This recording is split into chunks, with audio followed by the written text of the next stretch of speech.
ఇప్పటికైనా ప్రభుత్వము అక్కడ పేద ప్రజల మీద దృష్టి పెట్టకండి. కుట్ర చేసుకుని అరెస్ట్ చేస్తారా చేయరా? ఏమైంది? కథం ఢిల్లీకి పోయా సమస్య. ఢిల్లీ కాంగ్రెస్ హైకమాండ్ దగ్గరికి వెళ్ళింది. ఏమి ఇసుకోనో అది తీసుకున్నారు. కథం దుకాణం బంద్. ఇక మళ్ళీ అరెస్ట్ చేస్తోటి. ఇక నాకు తెలిసేది ఏరిగా అయిపోయింది. ఇక కథం కేసు మళ్ళీ రేపు కొత్త ఇష్యూ స్టార్ట్ చేస్తారు. ఇక ఇష్యూ అలాగే చేయాలని మళ్ళీ రేపు మీరు క్వశ్చన్ అడగారు. ఇక మళ్ళీ రేపు కొత్త ఇష్యూ వస్తుంది. ఇక చూడు అది చూడు అనేది కదా. ఢిల్లీ వేరే, ఢిల్లీకి ఏమన్నా వేరే ఎవరు కలిసిరు. కేసీఆర్ అంటే ఫామ్ హౌస్ అటు చూసుంటాడా అన్న? కాంగ్రెస్ హైకమాండ్ కలిసిరు. అయిపోయా. ఇప్పుడు నేను దీనికి ఉదాహరణ ఎప్పుడు వస్తా మీకు. Kaleshwaram arrest arrest arrest arrest అన్నారు ప్రభుత్వం ఏర్పడనే. ఏమైందన్నా కాళేశ్వరం? అయిపోయిందా? పంట ఎవరు అరెస్ట్ చేసిరా? స్కామ్ స్కామ్ స్కామ్ అన్నారు. ఏమైంది? ఎదురు కేసీఆర్ రేపు లోపడేస్తారన్నారు. కథం పోయింది. ఢిల్లీ వేరే కలిసి కేసీఆర్ క్లోజ్. తర్వాత ఫోన్ ట్యాపింగ్ అన్నారు. సాక్షాత్తు రాధాకిషన్ రావు పెరుగుడే కదా, రాధాకిషన్ రావు ఆయన స్టేట్మెంట్ అయిపోయింది. ఆయన వాంగ్మూలంలో ఇచ్చిండు. నేను కేసీఆర్ చెప్తేనే ఫోన్ ట్యాపింగ్ చేస్తా అని చెప్పి క్లియర్ గా వాంగ్మూలంలోనే చెప్పాడు. ఇది అఫీషియల్ రికార్డ్ అది. మరి అడేటప్పుడు కేసీఆర్ కనీసం నోటీస్ ఇక చూడు రేపే రేపే రేపే రేపే అన్నారు. కథం మళ్ళీ అధిష్టానం పోయి కేసీఆర్ ఏం కావాలో ఏం చేయాలో చేసిండు. కథం ఫోన్ ట్యాపింగ్ క్లోజ్. నా ఫోన్ ట్యాపింగ్ అనేది సిరిసిల్ల కేంద్రంగా జరిగింది. నేను ఇవాళ మీకు చెప్తున్నాను. అక్కడ డిఎస్పీఓ సిఐఓ ఆయన అరెస్ట్ చేసి లోపడేసారు. మన ఆయన సిరిసిల్ల కేంద్రంగా ఫోన్ ట్యాపింగ్ జరిగిందంటే సిరిసిల్ల కేంద్రంగా కేసీఆర్ కొడుకు ప్రమేయం లేకుండా, కేసీఆర్ కొడుకు తెలియకుండా సిరిసిల్ల నుంచి అంత పెద్ద మిషనరీ పెట్టి ఫోన్ ట్యాపింగ్ జరిగే ఆస్కారం ఉందా? ఫోన్ ట్యాపింగ్ కేసీఆర్ కొడుకు తెలియకుండా జరిగే ఆస్కారం ఉందా? ఇది నేను పేపర్లో చూసిన, నేను మీడియా చూసిన. సిరిసిల్ల నుంచి ఒక అధికారిని సిఐనో డిఎస్పీని అరెస్ట్ చేసి లోపడేసారు. ఆయన ఎక్కడ? సిరిసిల్ల. ఎక్కడి నుంచి ఫోన్ ట్యాపింగ్ చేసిండు? సిరిసిల్ల నుంచి చేసిండు. సిరిసిల్ల ఎమ్మెల్యే ఎవరు?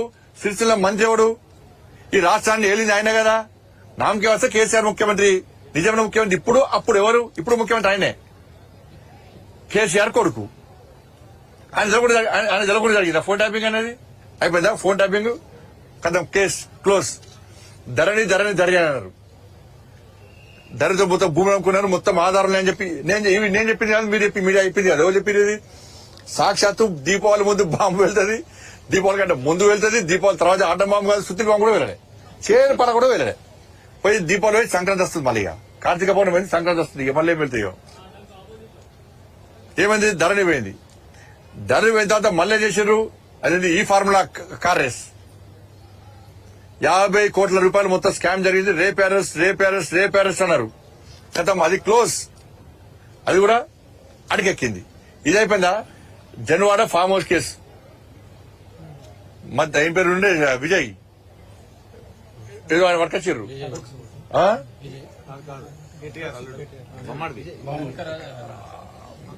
మధ్యరాజు విజయ ఉందా?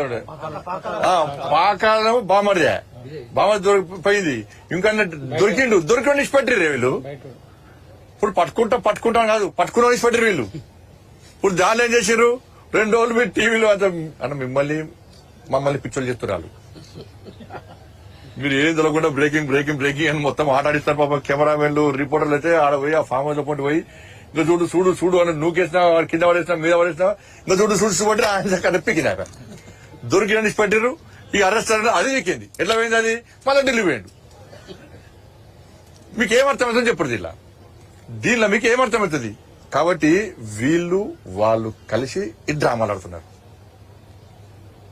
ఇక్కడ 2 ముఖ్యమంత్రులు, ఒక్కరేమో రేవంత్ రెడ్డి గారు, ఇంకోరేమో కేసీఆర్ కొడుకు. ఇక్కడ ఆర్కే బ్రదర్స్ నేను రేవంత్ రెడ్డి ఆర్ఎస్ బ్రదర్స్ ముఖ్యమంత్రులు అన్నమాట. ఇక్కడ నేను సవాల్ చేస్తున్నా. ఇలా చలో సంగారెడ్డి వేదికగా సవాల్ చేస్తున్నా. నీకును మీ కుటుంబానికి రేవంత్ రెడ్డి గారి కుటుంబానికి సంబంధాలు ఉన్నాయా లేవా? చలో నేను సవాల్ చేస్తాను. నువ్వు లేవని చెప్పిన ప్రూవ్ చేస్తా. చలో నాకును రేవంత్ రెడ్డి గారి సంబంధాన్ని ప్రూవ్ చేయి, నేను రాజీనామా ఇస్తా. రాజకీయాల నుంచి వెంటనే పక్క దొరుకుతున్నాను. వెంటనే చలో నేను సవాల్ చేస్తున్నా. చలో నీకును నీ కుటుంబానికి రేవంత్ రెడ్డి కుటుంబానికి సంబంధాలు ఉన్నాయి, వ్యాపార పరంగా కూడా సంబంధాలు ఉన్నాయి అని నేను ప్రూవ్ చేస్తా. నువ్వు రాజకీయాల నుంచి పక్కన జరుగుతావా చెప్పు. మీ కుటుంబము కేసీఆర్ కుటుంబానికి అదే కేసీఆర్ కొడుకు కుటుంబానికి వీళ్ళే దండుపాల మూటల కన్నా వచ్చింది తెలంగాణ దొరికి రాబా ఇది చీమలు పెట్టిన పుట్టలో పాము జొరినట్టు తెలంగాణ ఆ కుటుంబం జొరింది బతుకులు నాశనం చేసింది చిన్న బతుకులు చేసిరే మనం. నేను సవాల్ చేస్తున్నా. సరే ఇప్పుడు నేను మీ కుటుంబానికి రేవంత్ రెడ్డి గారి కుటుంబానికి సంబంధాలున్నాయి, వ్యాపార సంబంధాలున్నాయి, నేను నిరూపిస్తా. మరి తెలంగాణలో ఆర్కే కుటుంబం నడుస్తుందా, మా కుటుంబం నడుస్తుందా? జాగాలు కబ్జాలు చేయలే, పైరవులకు దూరం, కమిషన్లకు దూరం. కాబట్టి అంతా కూడా ప్లాన్ కొద్దీ ఏంటంటే ఇద్దరు కలిసి ఏంటంటే భారతీయ జనతా పార్టీని రానియకుండా చేయాలి. భారతీయ జనతా పార్టీని అడ్డుకోవడానికి ఇక్కడ కార్యకర్తలు చాలా అగ్రెసివ్ ముందుకు వస్తున్నారు, భారతీయ జనతా పార్టీ కార్యకర్తలు. కాబట్టి వీళ్ళని అడ్డుకోవాలంటే మనం కొట్లాడుకుంటున్న కొట్టినట్టు నేను ఏడ్చట్టు చేస్తా అన్నటువంటి పాలసీతోని ఇద్దరు కలిసి ఆడుతున్న డ్రామాలు. లేకుంటే గిన్ని విషయాలు చెప్పినా ఏ ఒక్క విషయం మీద విచారణ లేదు, ఏ ఒక్క విషయంలో అరెస్టులు లేవు, ఏ ఒక్క విషయంలో కనీసం నోటీసులు లేవు. ఏం జరుగుతుంది తెలంగాణలో? సాక్షాత్తు జిల్లా కలెక్టర్ గారి మీద దాడి చేస్తే కుట్ర చేస్తున్న అరెస్ట్ చేయకుంటే నేను ఇదే చెప్పిన, బీఆర్ఎస్ పార్టీ విధ్వంసకర పార్టీ. అసలు ఈ పార్టీని బ్యాన్ చేయాలి తెలంగాణ రాష్ట్రంలో. అడిగితే ఈ పార్టీని బ్యాన్ చేయాలి తెలంగాణ రాష్ట్రంలో. ఇప్పుడు విధ్వంసాలు చేసి మరొక్కసారి ప్రజలను నమ్మించి మోసం చేసి ఏదో ఒక మూవ్మెంట్ తీసుకొచ్చి ప్రజల దృష్టి మళ్లించి రాజకీయ లబ్ధి పొందడానికి ప్రజల ధన మన ప్రాణాలతోని ఆటలాడుతున్నటువంటి పార్టీ బీఆర్ఎస్ పార్టీ. ఇవాళ గ్రూప్ 1 ఎగ్జామ్ అప్పుడు నేనే ఆందోళన పాల్గొన్నా. ఆ రోజు విధ్వంసం చేసే ప్రయత్నం బీఆర్ఎస్ పార్టీ చేసింది. నేను ఆ రోజు చెప్పి ఆ రోజు విధ్వంసం చేసే ప్రయత్నం చేసింది బీఆర్ఎస్ పార్టీ. తర్వాత పోలీసు వాళ్ళ సమస్యల మీద అదే సచివాలయం ముందు విధ్వంసం చేయడానికి బీఆర్ఎస్ పార్టీ ప్రయత్నం చేసింది. ఇవాళ మళ్ళా లైచర్ల విషయంలో కూడా విధ్వంసం చేసే ప్రయత్నం చేసింది. కాబట్టి దీనికి రాష్ట్ర ముఖ్యమంత్రి ఒక చేతకంతనం వలన ఇదంతా జరుగుతున్నది. ఇటువంటి విధ్వంసకారులను, విధ్వంసక పార్టీని కంట్రోల్ చేయాల్సిన బాధ్యత రాష్ట్ర ప్రభుత్వం ఉంది. రాష్ట్ర ప్రభుత్వము వీళ్ళు కలిసి విధ్వంసం జరిగినా పర్లేదు, మేము కొట్లాడితే మాకు మధ్యలో మాకు మాత్రం మీడియాలో స్పేస్ ఉండాలి, మేము మాత్రం కొట్లాడుకోవాలి. లేకుంటే బీజేపీ మధ్యలో వస్తుంది, బీజేపీకి మీడియాలో స్పేస్ లేకుండా చేయాలని చెప్పి ఒక ఆలోచనలో కుట్రలో భాగమే అంతా. కాబట్టి ఈ విషయంలో ప్రజలు ఆలోచించాలి. ఈ అన్ని పక్కబెట్టరు. దయచేసి ఆ కొనుగోళ్ల గురించి ఇక్కడ ఫార్మా సిటీకి సంబంధించి రైతులకు న్యాయం చేయాల్సిందిగా భారతీయ జనతా పార్టీ డిమాండ్ చేస్తున్నది.